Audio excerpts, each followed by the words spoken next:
বন্ধুরা, আপনারা কি জানেন ভিটামিন ডি আসলে এক ধরনের হরমোন, যেটাকে আমরা সানশাইন হরমোন বলে থাকি। এটি আমাদের শরীরে ক্যালসিয়াম শোষণ করতে সাহায্য করে এবং দাঁত ও হাড়কে মজবুত রাখে, সেই সাথে পেশিকে শক্ত রাখে এবং রোগ প্রতিরোধ ক্ষমতা বৃদ্ধি করে।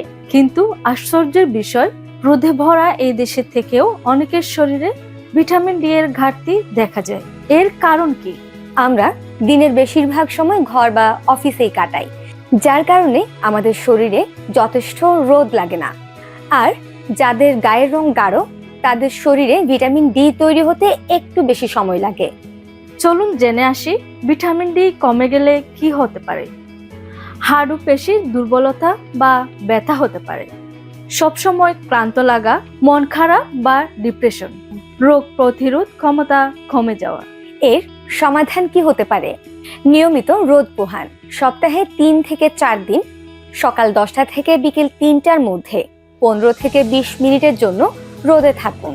আর খাবারে রাখুন চর্বিযুক্ত মাছ, ডিমের কুসুম এবং দুধ জাতীয় খাবার। সাপ্লিমেন্ট কখন প্রয়োজন হতে পারে? যারা রোদে বের হতে পারেন না, যেমন বয়স্ক, কর্মজীবী, ছোট শিশুরা, তারা চিকিৎসকের পরামর্শে সাপ্লিমেন্ট নিতে পারে। মনে রাখবেন, ভিটামিন ডি অতিরিক্ত খেলে শরীরে ক্ষতি হতে পারে।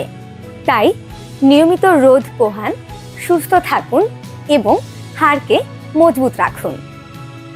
জনস্বার্থে রেডিও সৈকত 99.0 FM।